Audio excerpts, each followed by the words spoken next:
Okay, well, thank you so much. Let me know if the sound is okay or I need to do some adjustments, please.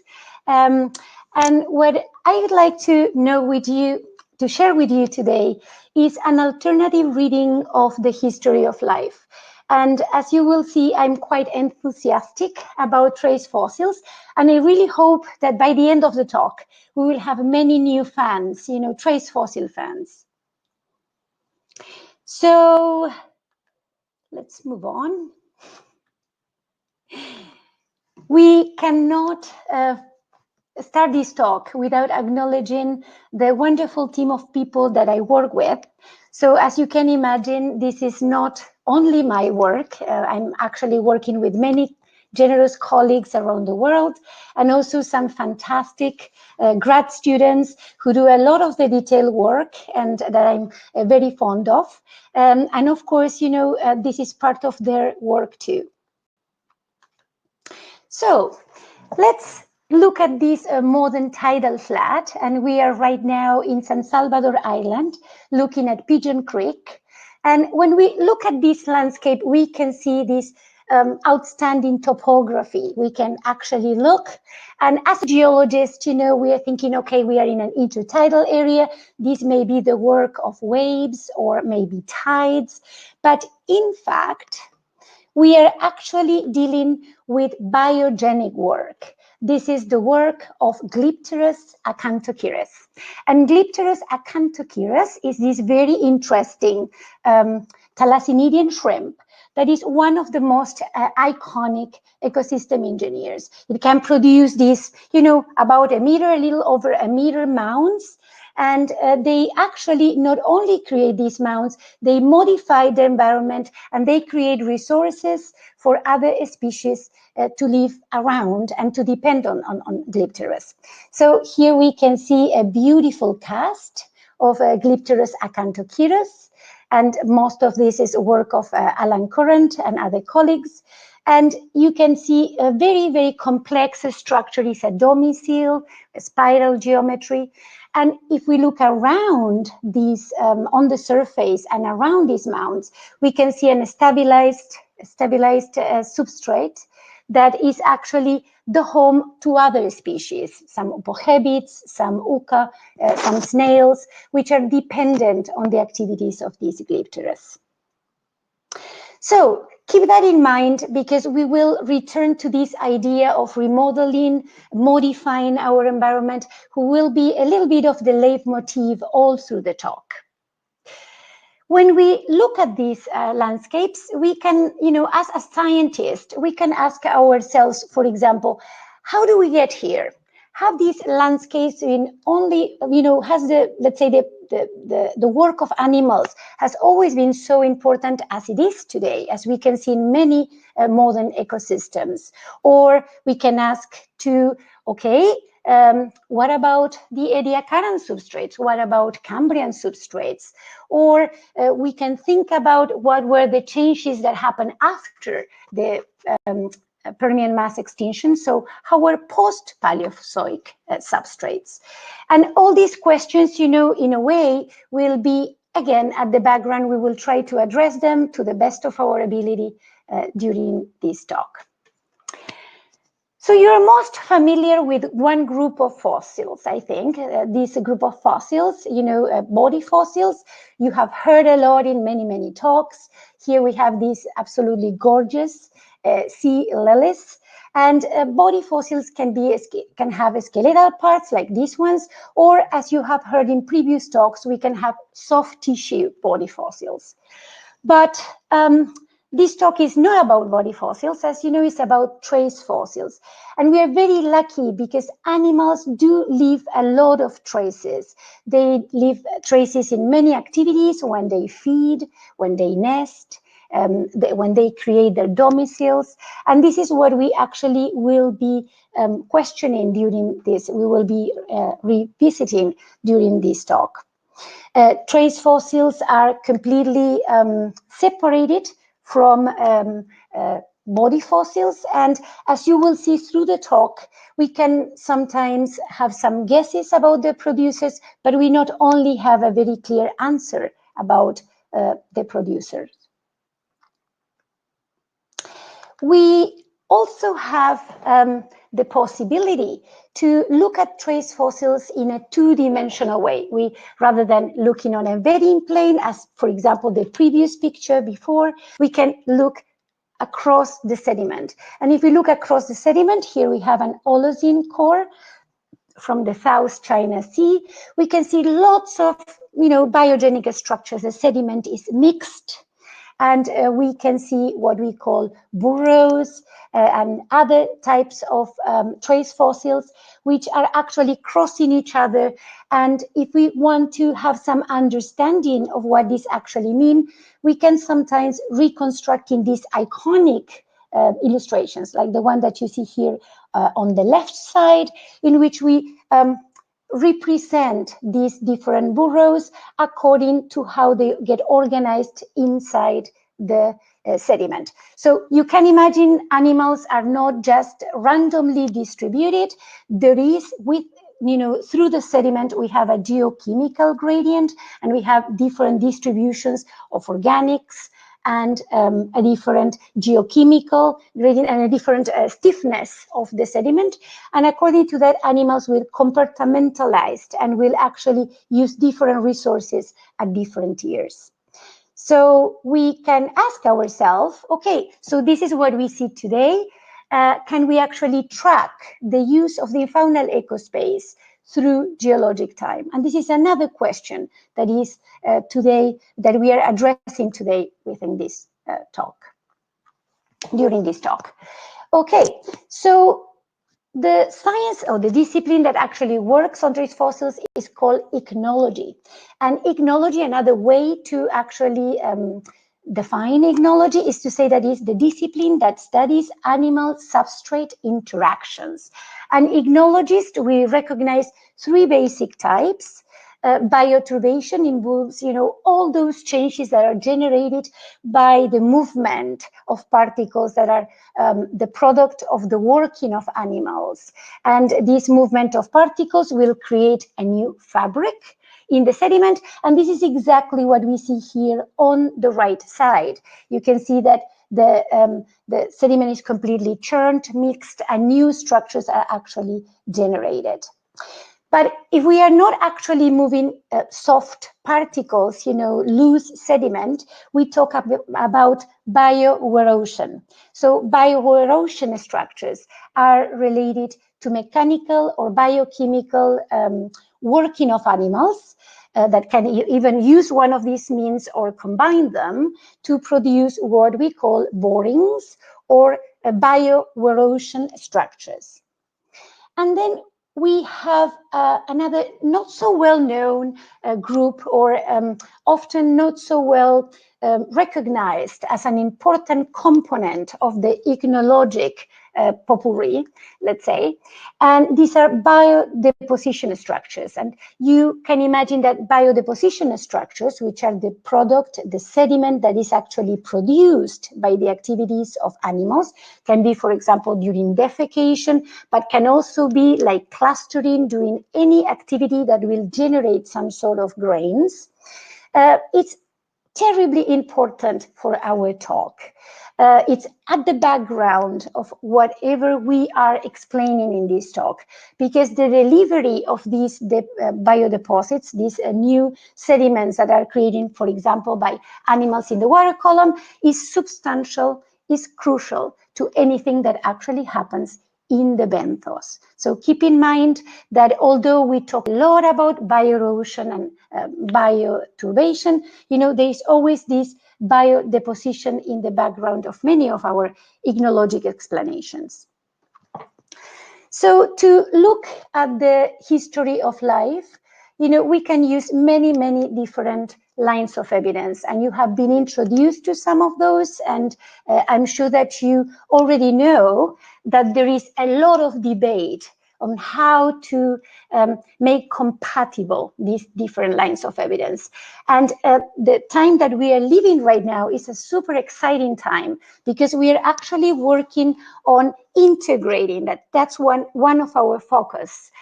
We are trying to integrate lines of evidence like geochemistry and trace fossils, or developmental biology and the body fossil record. So we are in this very, very interesting time in terms of our history of life topic.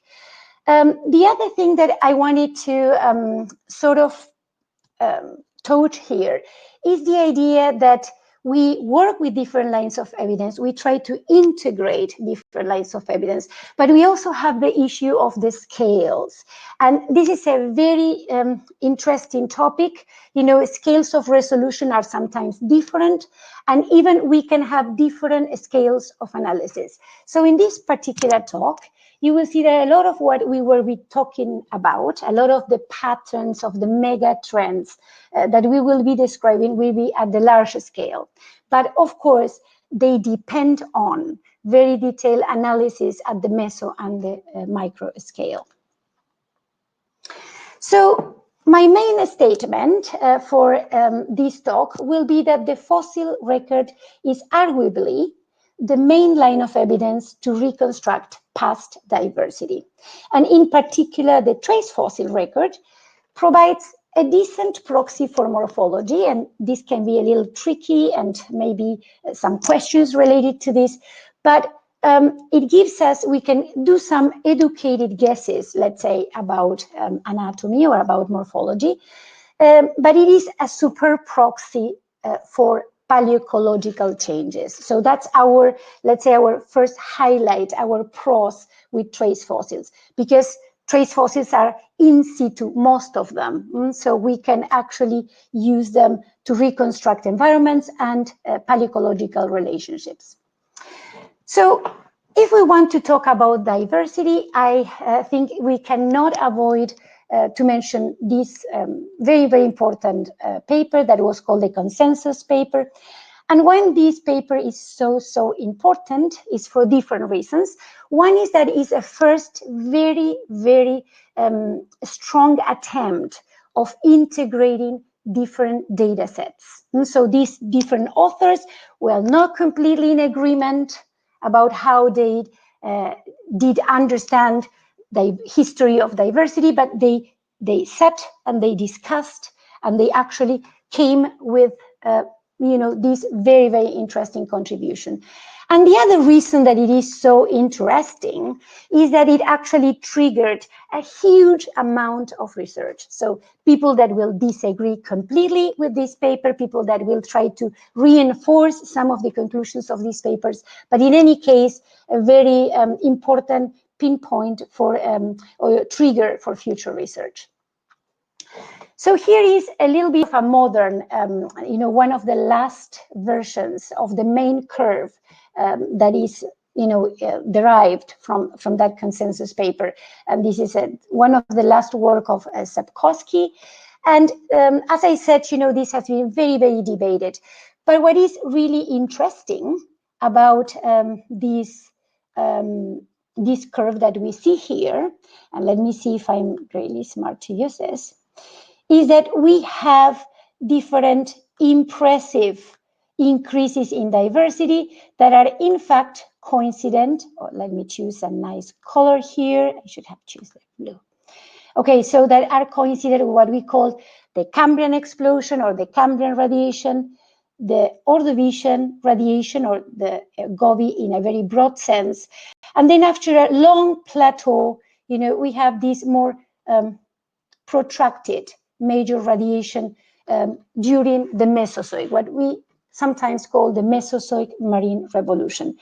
So the question that I would like to make is, can we actually do this kind of, reconstruct these kinds of trends looking at the trace fossil record? Is it possible to reveal some sort of mega trends? Can we, in a way, confirm or test, let's say, reject, falsified, this curve, looking at the trace fossil record? So I should erase this, sorry. And the way that we find to tackle this question was constructing a major, like a large database. So this is of course a very long-term project. We gather all the information, literature information, but also many of our own experience, colleagues' experience, so people that have actually gone to the field. And we review all described, all published ichnotaxa, so trace fossils that were described in the literature. And we came up with a little bit over 500 valid ichnogenera. So we had some issues about, the right level of resolution, but we decided to work at the series level, and we constructed curves for continental and from marine environments, for bioturbation and for bioerosion. But keep in mind that this curve, the one that we published in this relatively recent paper, it's a range through. So we have, in other words, first occurrence and last occurrence, and very little to say of what happens in between. And if we do that, if we actually move into looking at these different, I will go back. A little bit of a problem here, I guess, with my animation. My apologies. So if we look at this curve, we will find that we can almost replicate these three major diversification events. So we have a huge increase of over 400% during the Cambrian explosion, a more decent but still significant increase during the Ordovician, and then we have a more protracted and humble, let's say, diversification during the Mesozoic Marine Revolution. So the main basic conclusion is that, well, at least based on our data set, we can say that these are real evolutionary events. These are not just artifacts of the trace fossil record or of the body fossil record, of the paleontological record. So let's move now into a little bit more detail to actually work on what I think you will be most interested in, which is this Ediacaran Cambrian transition. So what actually happens during this very, very important time in Earth history. And let me say just a few more words about trace fossils and why they are so crucial. So we already know they are an independent line of evidence, independent from body fossils. But most important, they are a very continuous record. So if we compare, for example, with soft body fossils or with exceptional preservation, we can see that we have some excellent examples during the Ediacaran, but then we have a huge gap until stage 3. So the trace fossil, and I should say something here for my friends who work on small shelly fossils, they can provide a more complete, let's say, view of this transition. They can, in a way, fill in these gaps in this very, very important transition. They not only are more continuous, something that we mentioned already is that they are a superb paleoecological proxy. So we can actually track ecological change at different scales using the trace fossil record. So very recently, we synthesized what was our understanding, so where we are at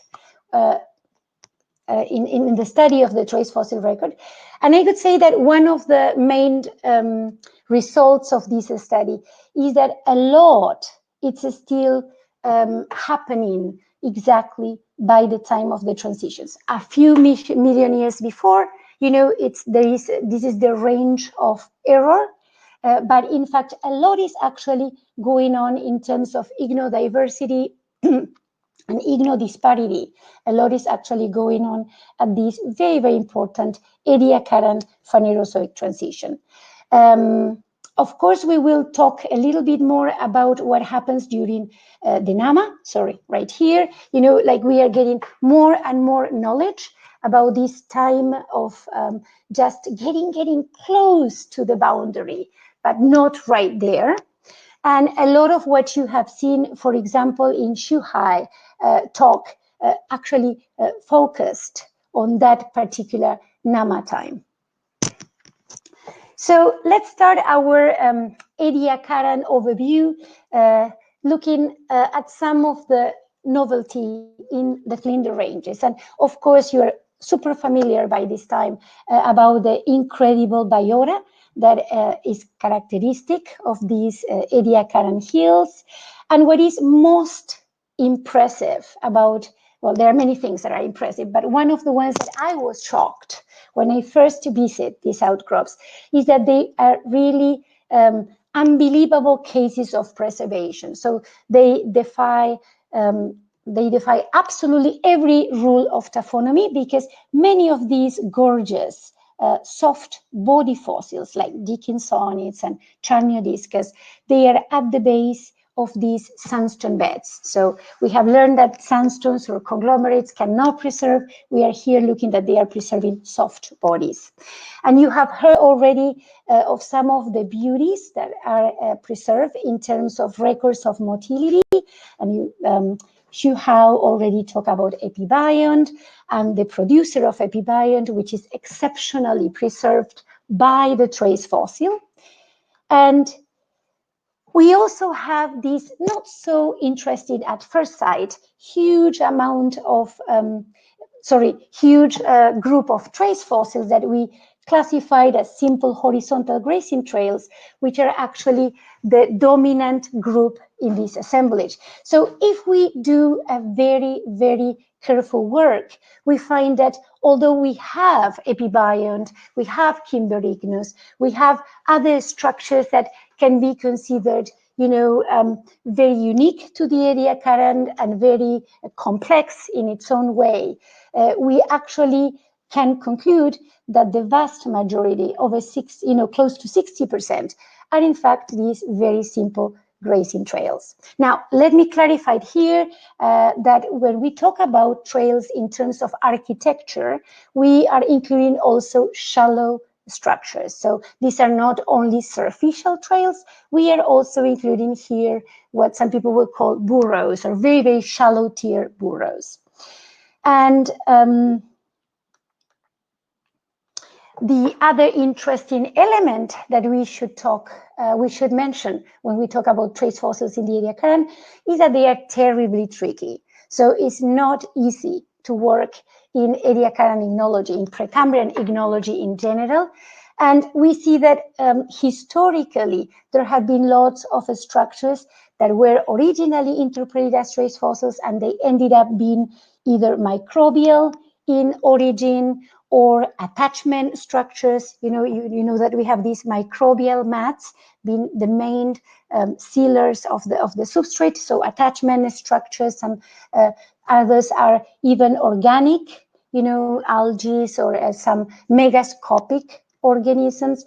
And in some preservations, they can look like trace fossils. So they are not trace fossils, but they are really difficult to differentiate, and they require like a very careful micro and megascopic analysis. Okay, so here is the first interesting point. So we recently published this paper in collaboration with our friend and colleague Lucas from Brazil. And Lucas has worked in the Pantanal for quite some time. And we have a very interesting little short video that I hope Jack will help me with to show you some pseudotraces.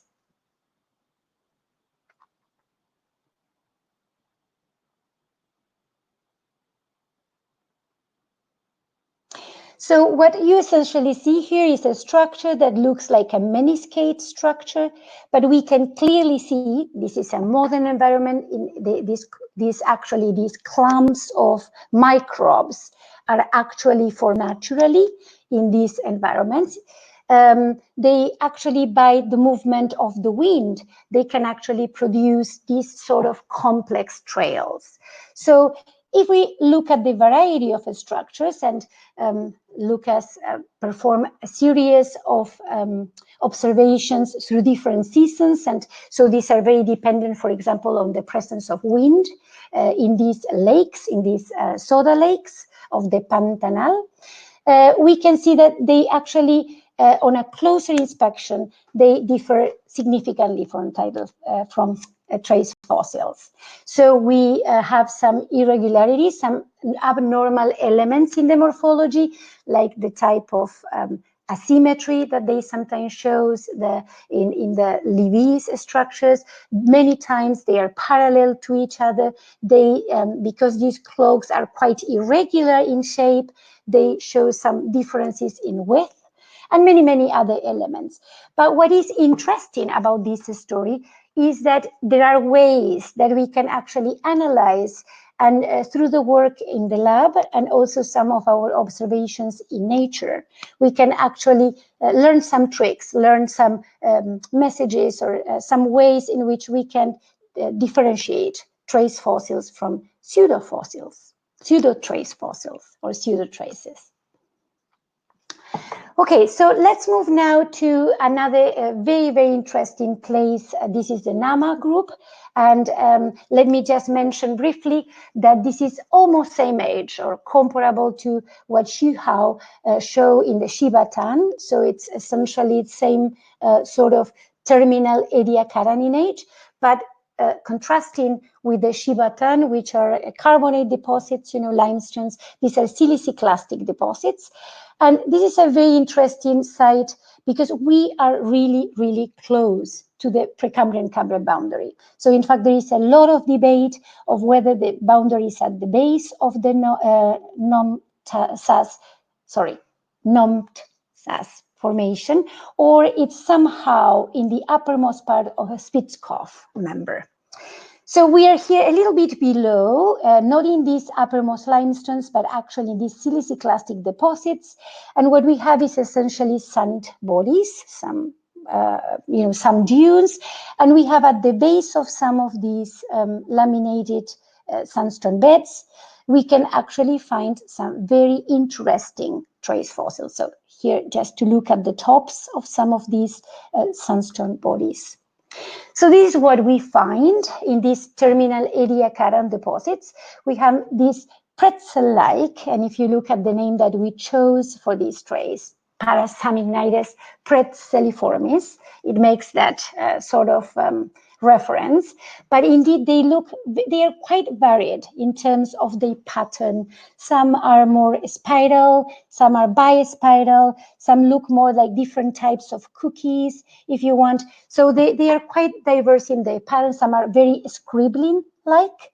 But what is important about this form is that it's very, very different to what we have seen before. So it's very, very different from our dominant helminthoid ignitus, from those very simple, shallow or surficial structures that are dominant in the older Ediacaran. And you can see another interesting detail here on the, let's see here, on the right side. You can actually look at some of these interesting backfill that is quite coarse if you look at. So it's a sort of a very rough meniscate structure.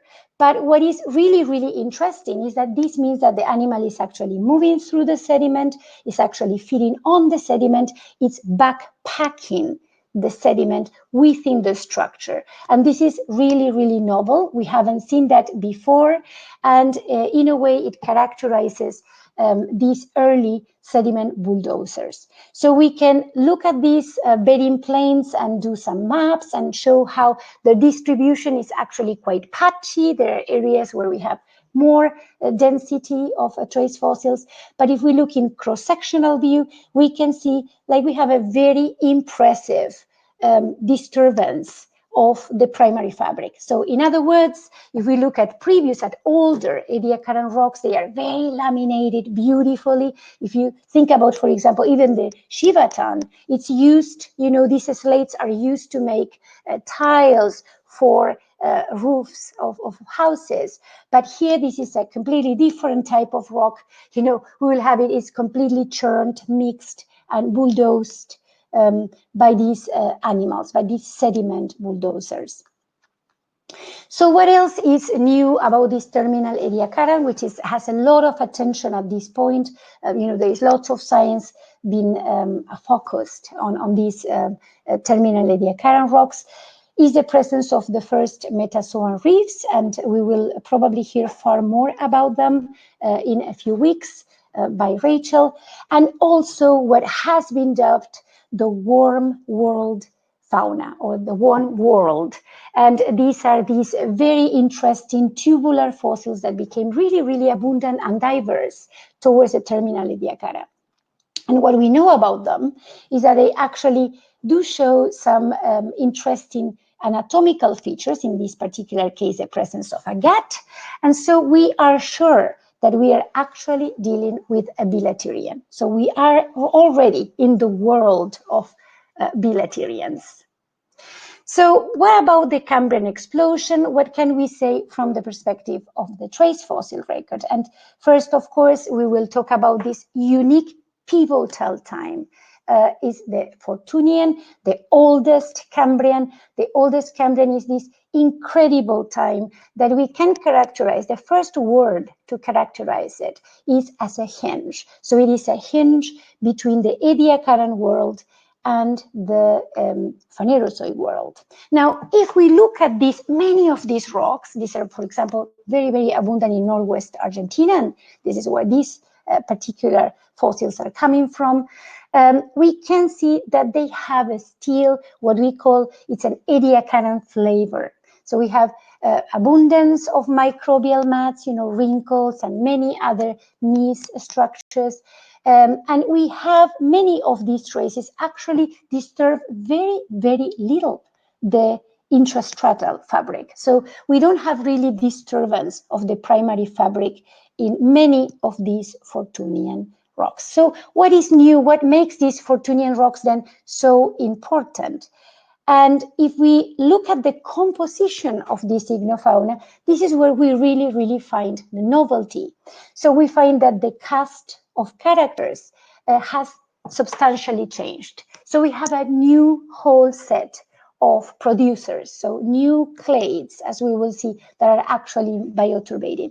Of course, the most important, of the most iconic, will be arthropods. And we have really uncontroversial evidence of Fortunian arthropods, so animals that are moving, using their articulated legs on the, leaving some beautiful trackways on the sediment surface.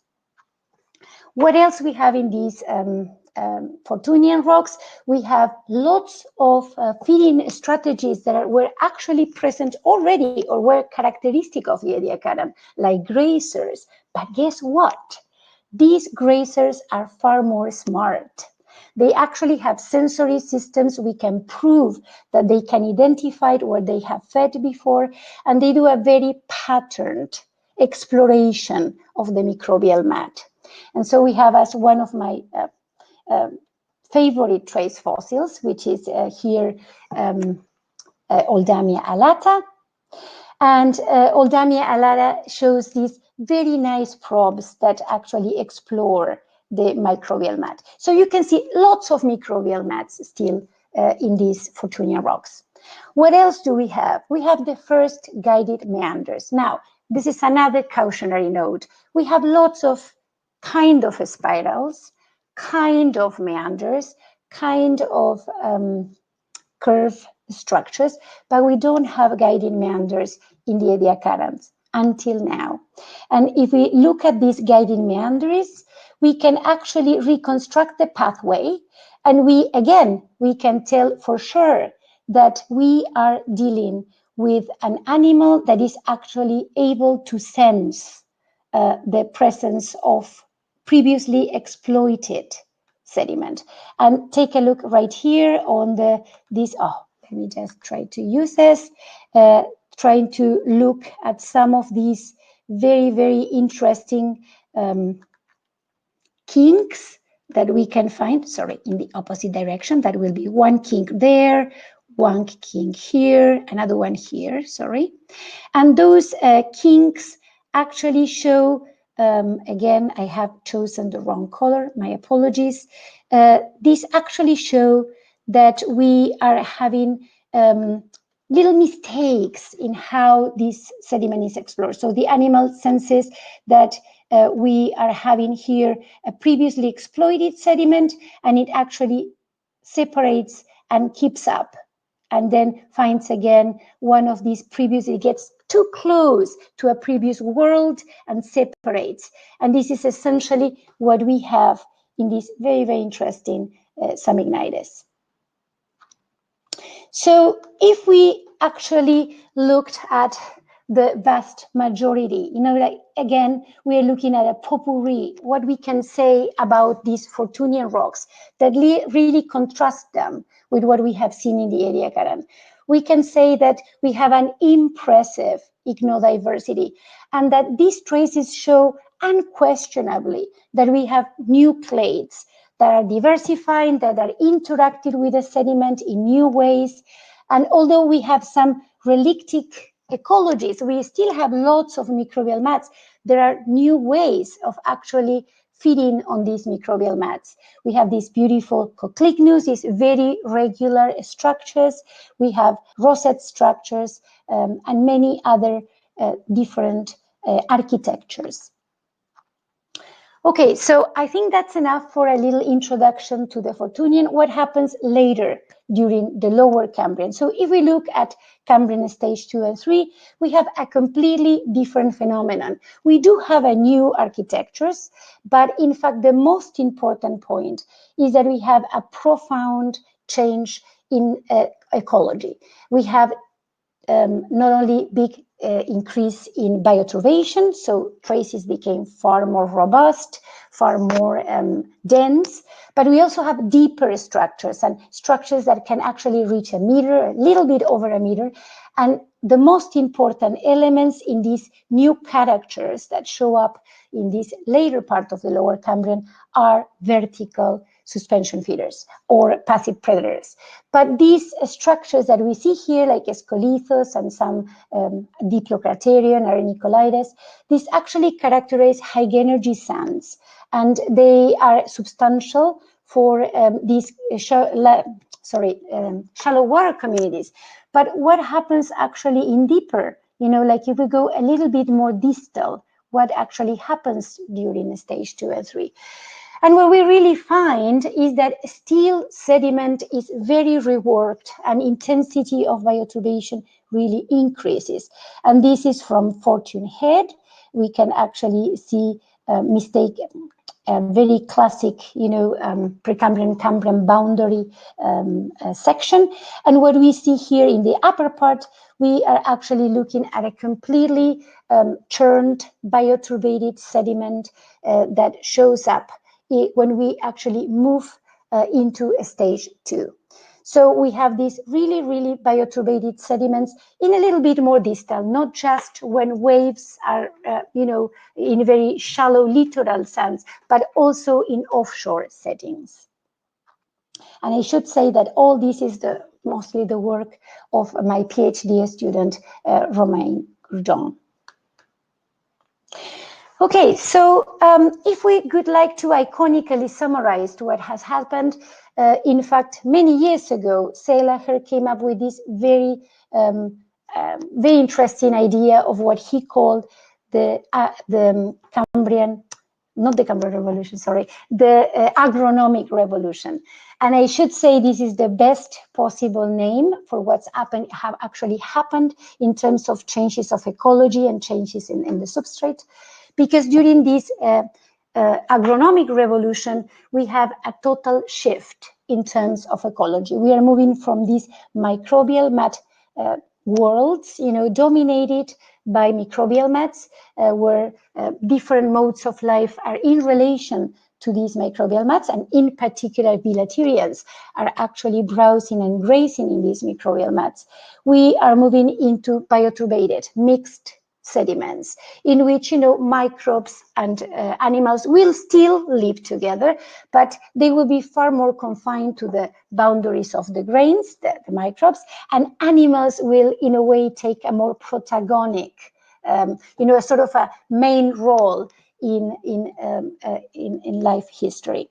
So if we look at this very interesting shift there are different explanations, and this has been traditionally, interpreted as coincident with the Cambrian explosion. But what we can actually say is that if we look with far more detail when we analyze our data set, we find that indeed these two, there is actually two events that are clearly decoupled.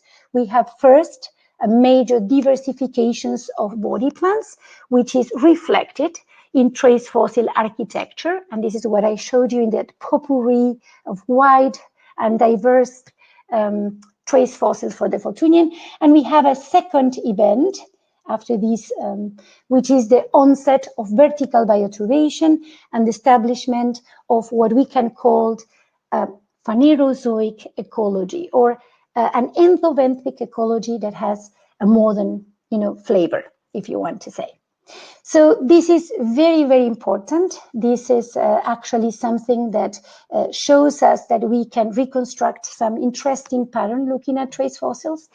And I wanted also to mention that, another very interesting area of research, and I haven't touched on it yet, is what happens with Lagerstätten, what actually happens with Burgess Shale deposits. And what I would like to say about Burgess Shale deposits is that indeed they do have trace fossils. They are not widespread, they are more localized, and they have particular modes of occurrence. So in this particular case, we are looking at some fantastic trace fossils from Sirius Passet, and you can see that they are in direct association with the carapace of Arthroaspis bergstromi. So this Arthroaspis is a large arthropod. Some of them are a little bit over 20 centimeters, so are large arthropods.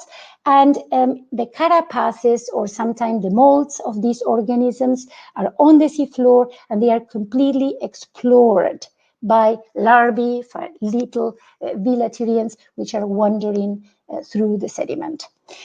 So what can we say about this very iconic case of Burgess Shale bioturbation is that if we look at a closer look, we not only find a lot of helminthoid ignitus, but we have to say there is still some very shallow structures, racers mostly, but we also find a variety of more complex structures. We have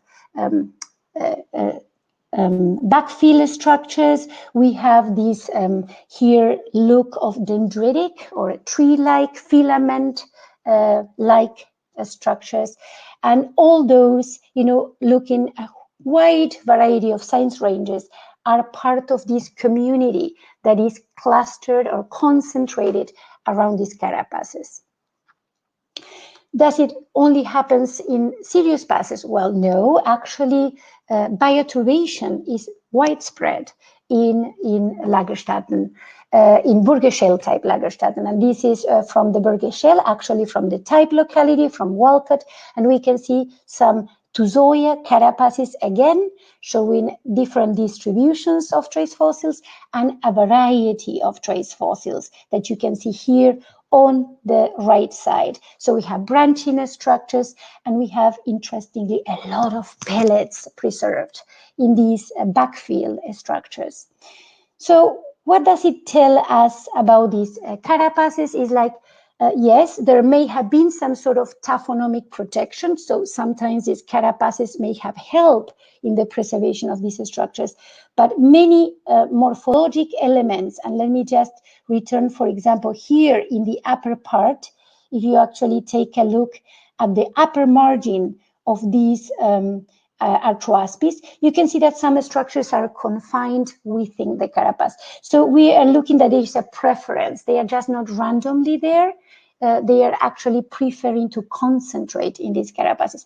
And of course, there are very good reasons. There are lots of juicy stuff. There are lots of bacteria, like enrichment of bacteria, and a very nice geochemical gradient that bacteria can actually exploit.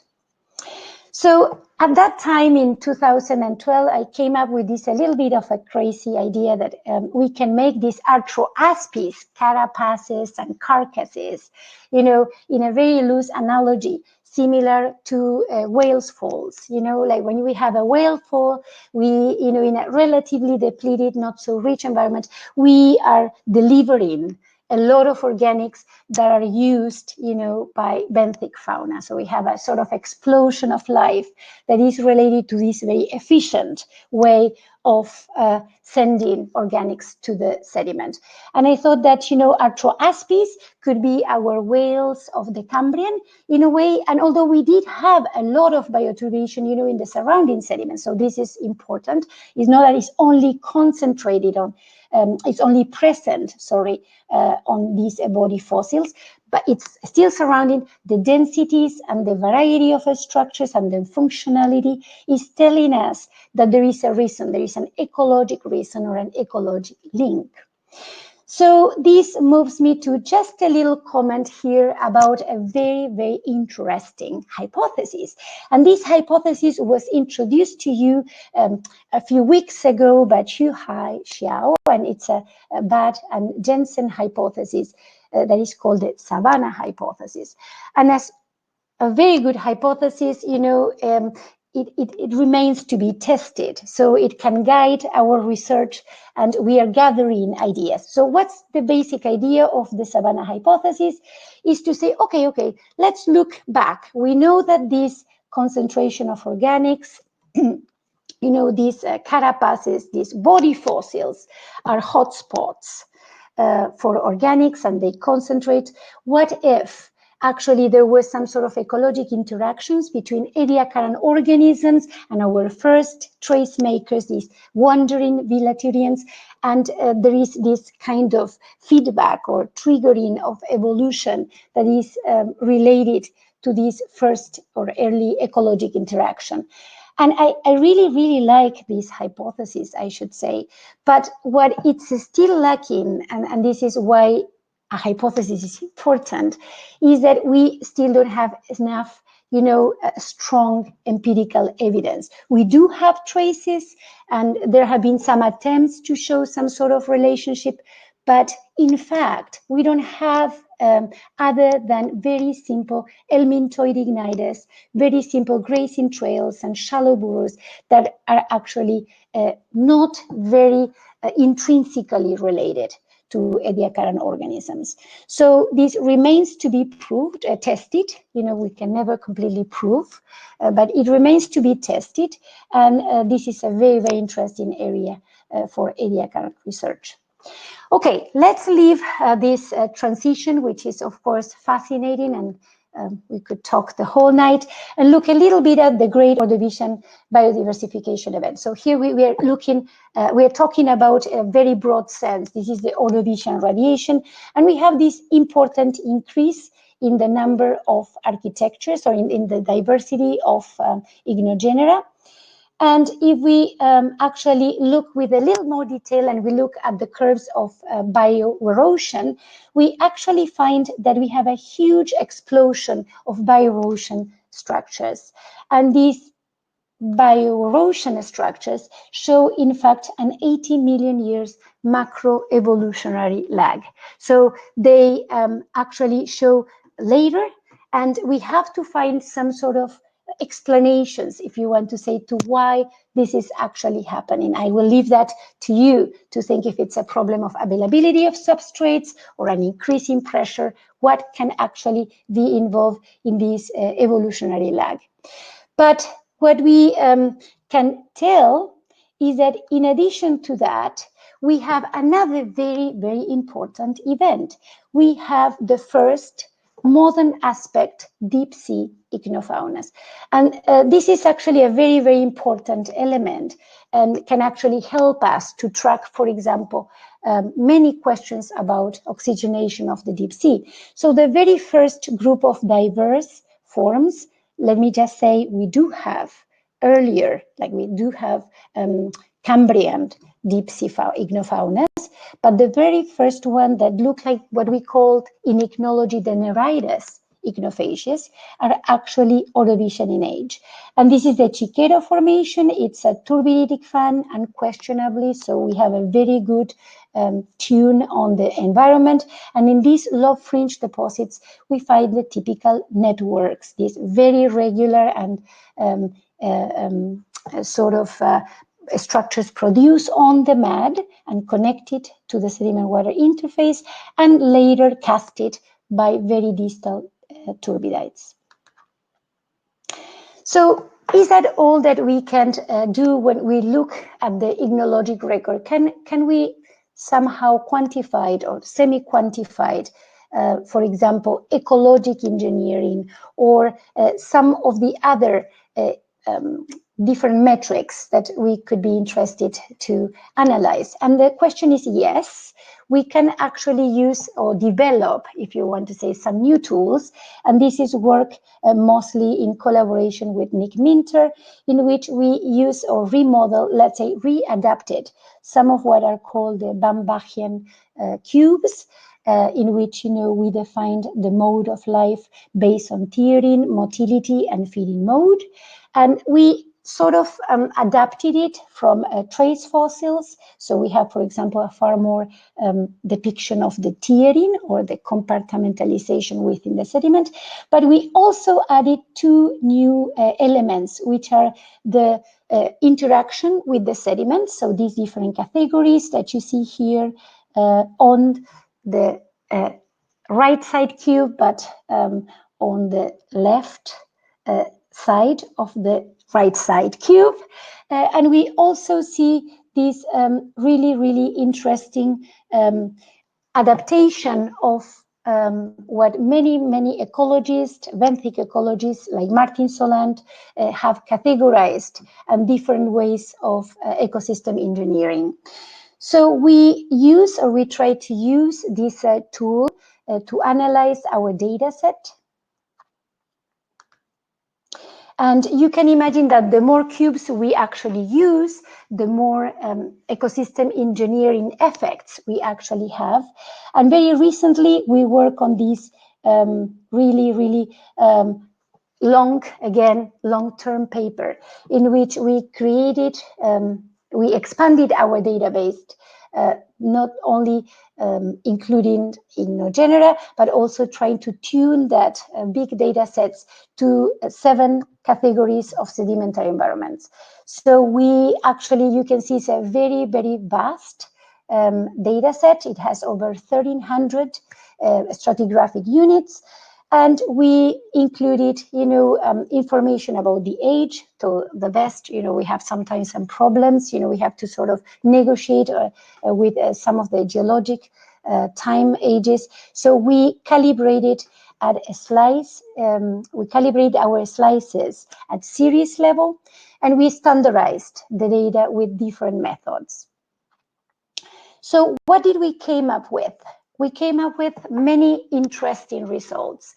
The most interesting, or one of the most interesting ones, I think, is that when we have this distribution across a depositional profile, from a very proximal on the, we can see proximal environments in the left side to the very distal environments on the very right side profile, the depositional profile in the upper part, we can see that most of the action is actually going on in a very small or narrow, if you want to say, depositional zone. And this is the zone that we classically call the offshore. It's between, storm normal wave base as a storm wave base. And this area is actually where a lot of the metrics shows really very early peaks. So we have this really in this heat flow, and look at the very orange color, we can see that this is where most of the action is actually taking place. Why this can be important? Well, there has been many questions that we can ask looking at the distribution, at the environmental distribution.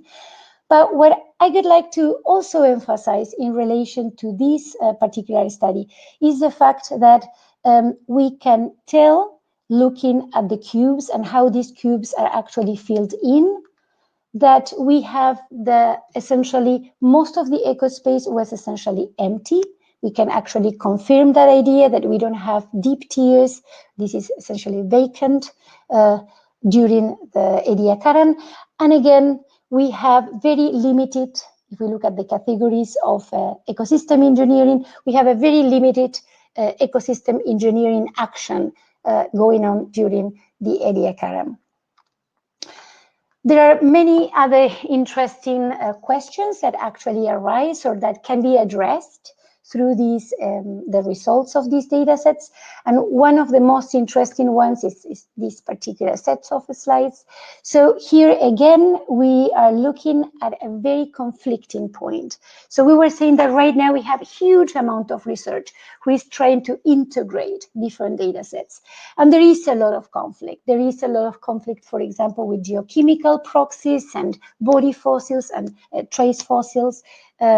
So we are looking here at a very crucial moment, and this is series 2. So in fact, in series 2, we have a very interesting split in terms of the environments. And we can see that when we look at offshore environments, so where we were looking in the heat flow diagram before, we can see that all the metrics, if we look at ecosystem engineering, alpha diversity, all the metrics actually show very clear positive increases. But when we look at the adjacent environment, so we are now moving a little bit, towards the deep sea, like a little bit offshore. When we look at what we call shelf, but in other in other papers, it can be called, for example, the outer shelf. We see that we have a decrease in all the metrics. And this is telling us that we may be having, heterogeneity between these environments. We may have areas that are oxygenated and areas that are depleted of oxygen, or anoxic or dysoxic. And this is a very important area where we can actually make huge advances if we can properly work through these data sets and integrate with additional data. So for the sake of completeness and trying to reach somehow the modern again, I'll say just a few things about this last major radiation, sort of also iconic, what has been called the Mesozoic Marine Revolution. And of course, it's more protracted and it's more humble in terms of the increase in ignodiversity. But what is interesting about it is that it records both a major burst in bioerosion structures. It's interesting, we are working through this data set indeed, but many of these bioeroders are in fact already present. So for here, for example, sponges, and we have bivalves, some foliates, some gastrochenolites and other structures produced by bivalves. But what is new is the diversity. So we have huge number of ichnospecies, of new ichnospecies. And not only in bioerosion, we also have great novelty in bioturbation. And again, we have a new set, a turnover, like a completely new set of characters, new actors, and amongst them, of course, are crustaceans. So we have wide diversity of new body plants in terms of trace fossils, new architectures, recording domiciles, even recording like Mycarignos, recording reproduction structures and very complex behavior. Many of these new bioturbators are, of course, key bioturbators, and they are, as we mentioned before, Glypteris acanthocheirus, they are ecosystem engineers. Not only crustaceans, we have a huge increase in the diversity and disparity of bivalve structures. And of course, bivalves are already well represented in the Paleozoic, and we know primitive protobranch bivalves produce lots of structures, particularly in middle and upper Paleozoic rocks. But here we have a huge wide range of morphologies that are completely new. Like, for example, Ignitus, which is a structure that is tentatively or possibly produced by tellinids, or many other of these deep structures that required some new novelties, like, for example, the fusion of the mantle in bivalves and so on. So we have crustacean bivalves, and another one, and maybe my favorite, are irregular echinoids. So we have these infaunal radiation of echinoids, which are mainly recorded by a series actually of ichnotaxa, but very, very abundant and well represented by Escolicia. And here we have a little cross-section of how an Escolicia looks like. So we have these sea urchins, sorry, not sea urchins, spatangoids, or that are actually moving their spines and producing these very complex backfill structures with a drain canal and some shaft for respiration. Now, when we look, these are fantastic ecosystem engineers. And when we look at the Neogene trace fossil record, we always find Escolicia all the way, actually, from the shallow marine into the deep marine. And let me just share with you this fantastic base of a sandstone from the Sumaya cleft. So we're looking at this incredible Escolicia. And what happens in terms of ecospace utilization? What can we tell if we look at cross-section and we look at how animals organize their niches within the sediment? And we see that there is, again, a major burst, increasing complexity on a tiering structure. And you can see some excellent examples here from the lower Jurassic. And you can see this icon on the left that we have, a very interesting set of compartments, and animals are actually using different resources through the sediment, representing this exploitation, very efficient exploitation of the infaunal ecospace. This happens all across the depositional profile, and you can see here from a really proximal on the left upper shore face all the way into the shelf. We can see that overall we have an increased complexity of this internal organization of the internal ecospace. So more and more complex ichnofabrics. Okay, so finally we reach our end of the talk. And I wanted, in a way, to return a little bit, do like a circle, come back to those beautiful tidal flats that we started our talk with. And remember that they provide evidence of this very interesting history of complex interactions. Like we can actually see the history of life as this theater in which we have actors, and different sets of casts, that enter at different times. But these are not, passive elements in this play, or they actually can change completely the script. They can change the scenery. They can build up and destroy it. They can affect other species. So I hope that all through the talk, I actually was able to put forward this very, very interesting idea that we no longer see the history of life as something more static, and we see it as a series of feedbacks, and very complex feedbacks about the biosphere and the hydrosphere and the atmosphere, and that at the end of this road, of course, it's us, the humans, which are the strongest ecosystem engineers, or these very powerful ecosystem engineers.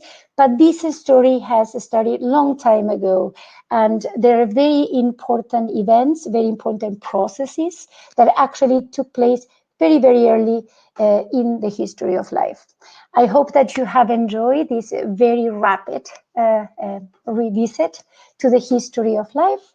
And of course, I'm ready for your questions and comments, and I would like to invite you to IchnoPlanet, and this is our website, mostly featuring our grad students. Thank you so much for your attention, and here for your questions. Thank you so much, Gabriela, for a wonderful, wonderful talk. Best part of 600 million years worth of ichnology and trace fossils. At that point, I will do a few further announcements. If you have any questions, do keep them coming in on the chat. Just to say that if you've enjoyed this lecture, or indeed any of them in our series, and you are able to, please do consider donating to the museum. The museum is a charity, and as well as putting on public engagement events like this one, we of course look after the wonderful collections, which you can now come and have a look at from September the 22nd. Don't forget that you need to book online before coming to the museum. If you haven't booked, you will not be able to get in, but we very much look forward to seeing you on September the 22nd. The other point I will make is that our next speaker is Professor Rachel Wood, who Gabriela mentioned in her talk. She'll be giving a talk in 2 weeks' time, on Wednesday, the 23rd of September, which will be What Triggered the Cambrian Explosion? And what a wonderful talk that will be to wrap up our first animals talk series. So all the questions you have on why the Cambrian explosion happened and first animals, bring those along in 2 weeks' time. And I am about to put a link up to sign up to that talk. Now I can hear some of you thinking, well, what happens after Rachel Wood's talk on September the 23rd?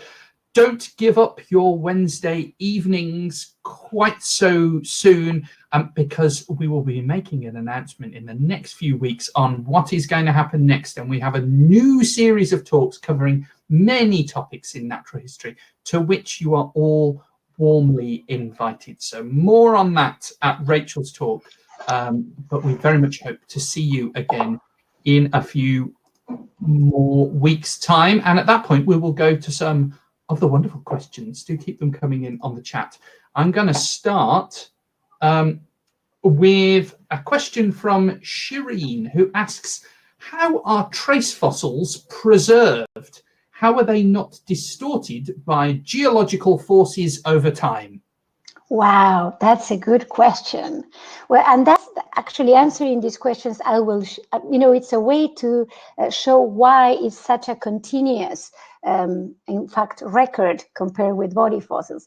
So trace fossils are, I should say, almost indestructible.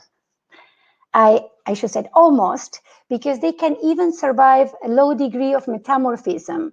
Some traces, for example, can be found in green schist. It's common to find structures in green schist. But let's say first, if we want to reproduce how is the taphonomic process of preservation of a trace fossil, the most common way we have is when we have any lithological interface.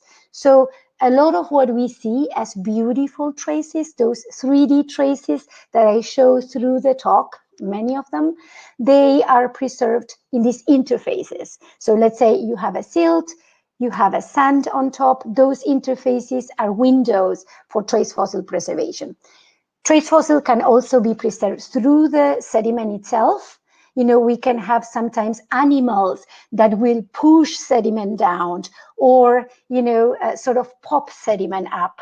And so when we have contrast, in many cases, when we have any kind of lithologic contrast, not only made by physical processes, but sometimes by the animals themselves, then, I will look at those popping up in our rocks. Now, after that, after the process of formation, let's say, as I said, if there is not a huge erosional event, sometimes, those, of course, there is erosion, they can be destroyed.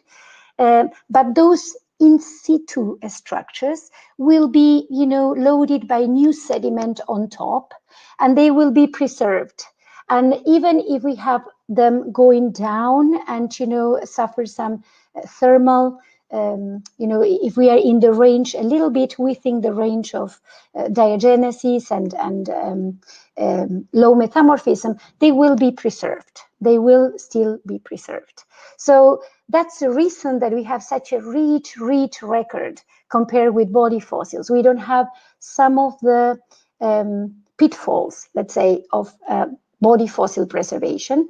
We can have, in many cases, even the advantage of diagenesis. So if you remember those beautiful scolitos, the mucus line in those vertical structures, it's iron rich. So water goes through, most of the fossils, the body fossils didn't survive, but those sandstones are incredibly rich. We can see the trace fossils.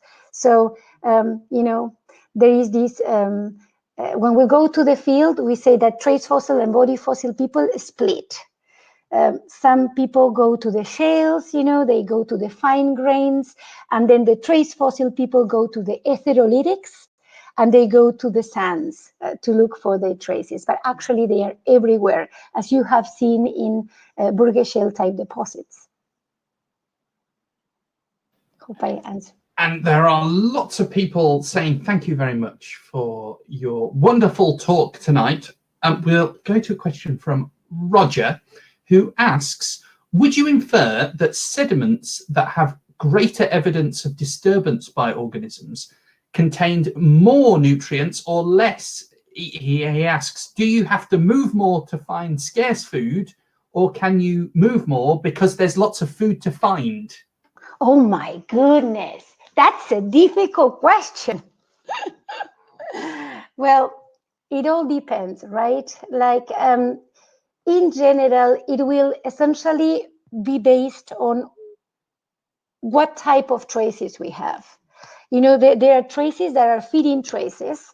So if I find a lot of feeding traces, what we understand or interpret functionally at feeding traces in a sediment, I will definitely say, this sediment has something that these animals really like, because they will not wander and pass through their guts sediment that has no nutrients.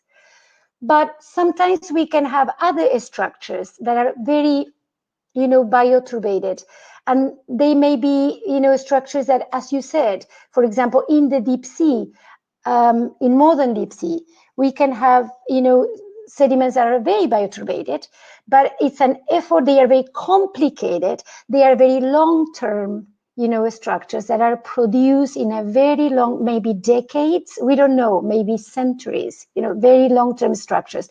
So the animal has a lot of time to produce these structures, so they will be very bioturbated.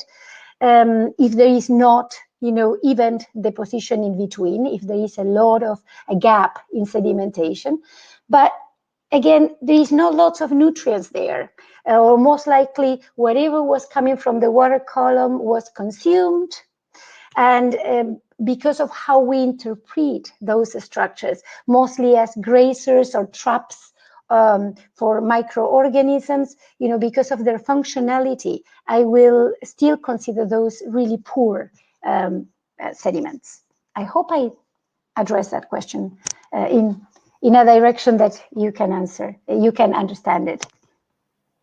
Absolutely. And if you want to see some more trace fossils in person, we of course have some on display in the museum, which you can visit from September the 22nd. You were just mentioning the Burgess Shale before, Gabriela, so let's have two questions at the same time on the Burgess Shale. Morrison asks, the Burgess Shale traces are associated with the mineralized arthropods, those kind of shells of the arthropods. Are there traces associated with scavenging of soft-bodied Burgess Shale taxa? Because, of course, the majority of the taxa from the Burgess Shale are soft-bodied. And then Andrew asks, why are there so few arthropod trackways known from the Burgess Shale? Very interesting questions again.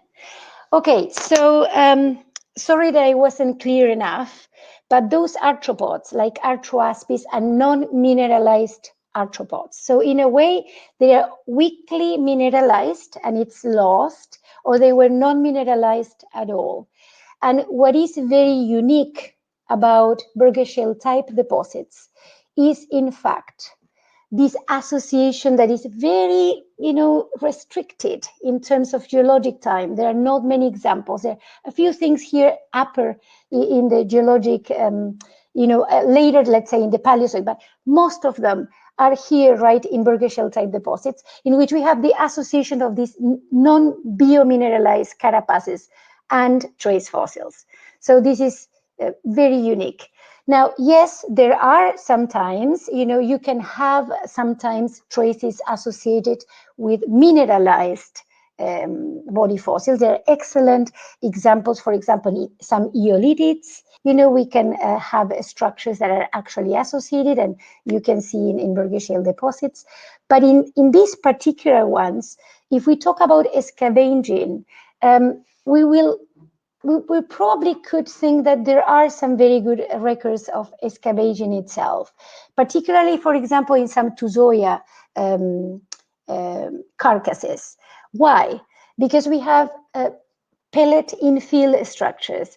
And, these particular trace fossils are very, very common when we have soft, labile tissue, when we have rich organics.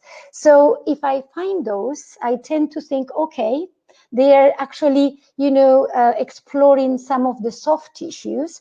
But when I find some very simple, trails, remember that I call trails like shallow structures that are mostly, not showing any active infill, I tend to think that they are using bacteria, because after all, these carapaces are decomposing. And so bacteria will be very rich, and there will be a very, attractive geochemical gradient related to these carapaces that a lot of organisms will actually use. So we have a diversity of trophic types, associated with these carapaces, and certainly some are scavengers. Now, the second one was?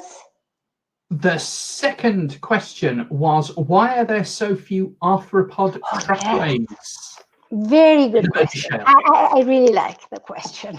So there are, and in fact, in 2012, Nick Minter and colleagues from the Rome Museum and myself, we describe a gigantic, I couldn't picture it today, but it's a gigantic trackway that is from lower levels, not from Walcott Quarry, but from lower levels in the Stephen Formation.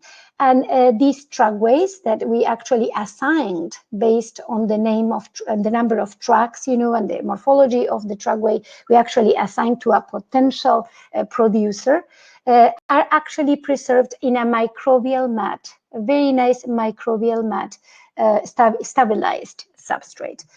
In that same surface, there is a lot of tiny little things, wandering around. So it's a very nice window. Now, if you go to the Walcott Quarry or, to the Raymond Quarry, let's say, you find almost no trackways. I would say probably zero or close to zero.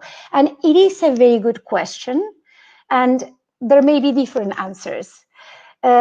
One of the answers could be, well, these really living there, were these arthropods, living exactly in that site, or were living nearby, right? And they were transported into this new site. So that could be a reason, like we are having these events that we know are reaching, for example, Walcott Quarry, and maybe they are transported. They were living nearby, but not exactly right there. So that's a possibility. The other possibility is the substrate is not just right. And you have to think that if we don't have contrast, we have very little lithological contrast, and we have in many of these laminated shales. And we have a very soupy, let's say, substrate. If it's not well stabilized, we may not get them preserved, so they were formed. Let's say the animals did walk on those surfaces, but they were just not forming, let's say, structures that will be resilient, that will stay, that will maintain. They will in a way disappear from the surface because the sediment it's actually too soft. So there are different ways to actually address that lack, but as I said, there are some, and I'm sure if more eyes look at some of the beautiful, for example, Sirius Passet stabilized sediments, we may find some, we might. There you go, everyone. A call to arms to join not only the geological sciences, but the mighty subject of ichnology. Become ichnologists and go looking for early Cambrian arthropod trackways. A few final questions. As the following topic is something close to my heart, so I couldn't not ask this one. From Bruno, who asks, what would be the best criteria to distinguish simple horizontal trace fossils from filamentous impressions of algae? Well, that's a good one too. So this has been a conundrum, like it has been a problem for, let's say, Ediacaran Ignology for a long time. And Soren, my friend Soren has already, highlighted this issue that many structures, when they are sometimes too short, too simple, we may not be able to actually be completely sure about their trace fossil nature.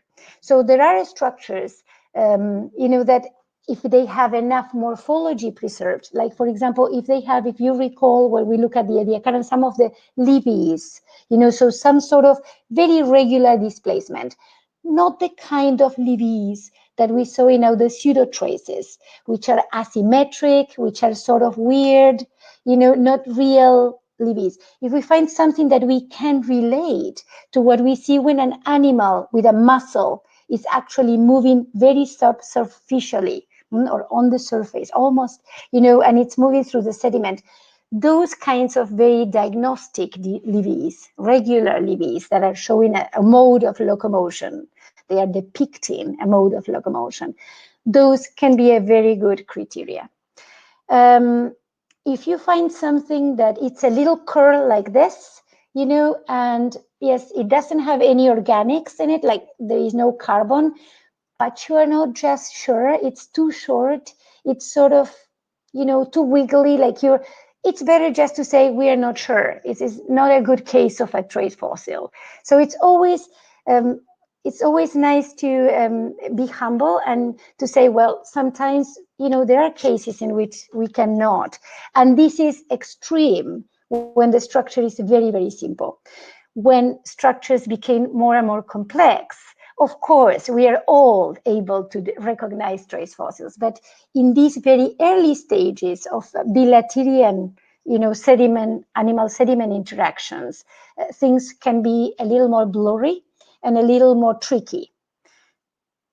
So look for morphologic, fine morphologic details, and I would say be skeptical. Always be skeptical. Just challenge yourself. Like if something looks like a menisci, it's really a menisci. It's not another way to explain this internally in field. So I think that would be my advice to these young Ediacaran ichnologists. Wonderful, wonderful. Two final questions. The first of which goes to my colleague Duncan Murdoch, who would like to know, where would you say is the most spectacular field site in the world to see trace fossils? Wow, you put me in a difficult situation because I have different favorite sites. Okay, so it depends on the questions. Like, as we said, trace fossils are everywhere, and this is true. If you train your eye, you will find them. Some, of course, are more attractive than others. Some are more beautiful than others. There are some that are gorgeous. And some others are just, simple biogenic structures.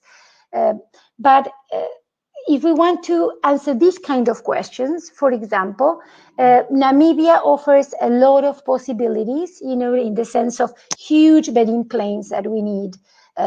So if we're looking at the transition, let's say, that will be a place that it will, you know, probably qualify at the top. If we are looking at the Cambrian, there is a lot still to explore in the Canadian Rockies, and we have a very nice transition all through the lower Cambrian. You know, not only the Burger Shale units, we have the GOG group, which is incredibly rich in trace fossils. So there are other many localities, and of course, in the center of my heart, Northwest Argentina, another place where we have these Fortunian, absolutely gorgeous proximal to distal deposits of the Punco Vizcana formation, showing this relict or this deja vu sort of ecology, you know, that reminds us about the Ediacaran ecology, but we are already in the Cambrian, right? Like we know we have all these new group of bioturbators, new clades, unquestionably, but still the ecology is Ediacaran. So Northwest Argentina with units also from the upper lower Cambrian, like a stage 2 to 4. You know, those will be, I could say, a little bit of my favorites. There you go, Duncan. Your ichnological family holidays are sorted for the next 5 years, I think, there. And our final question goes to Alex, who asks, what is your favorite trace fossil? Oh, I have one. Actually, I have more than one, but one I did show you during the talk, but another one I will ask Jack to help me. The one during the talk is Oldamia. You know, Oldamia is this iconic trace fossil from the Cambrian. It's a sort of a strange creature, if you want to say, because it's so diverse during the Cambrian, then disappears, you know, and well, of course, we have explanations for that, but it's beautiful in the sense, Oldamia alata, the species that we saw today, it's one of my favorites. And then in terms of traces in general, not just trace fossils, I'll ask Jack to help me with my favorite trace. He can't rest for more than a moment, but must work 24 hours a day for a week, or the current will destroy his creation.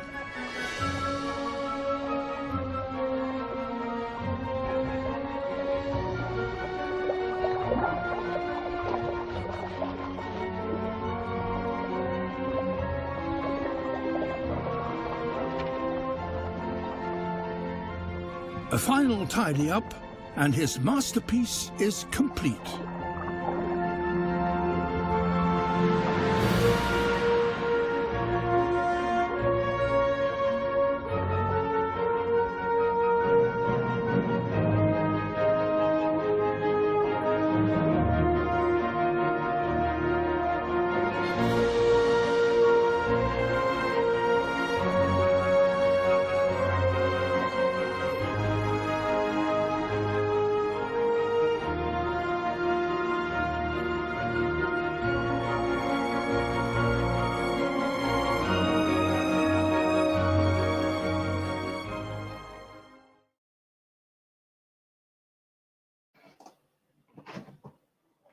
We expected that question might come up. Oh, Gabriela, I think you've turned your microphone off. You're always right, Jack. So what I found really interesting, like I show that particular in my trace fossil course, and I think, like, you know, the one thing that as a scientist that it really appeals, you know, me is beauty, you know, and I think, you know, that particular trace is so beautiful from every possible perspective. You know, it's beautiful because it looks so gorgeous, you know, from above, but also because of what it means in terms of the work of that very smart fish, which is able to, you know, track its own path, previous path, and create such a organized structure. And of course, I always mention that unfortunately those are not preserved because, you know, as Attenborough himself mentions, these are very nearshore environments that the gobbets are actually working on, and so they will disappear, so they will vanish.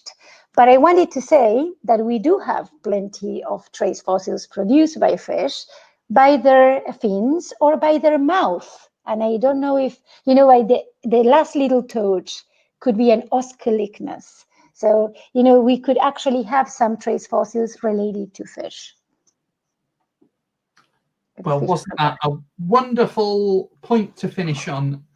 Modern traces made, beautiful modern traces made by pufferfish.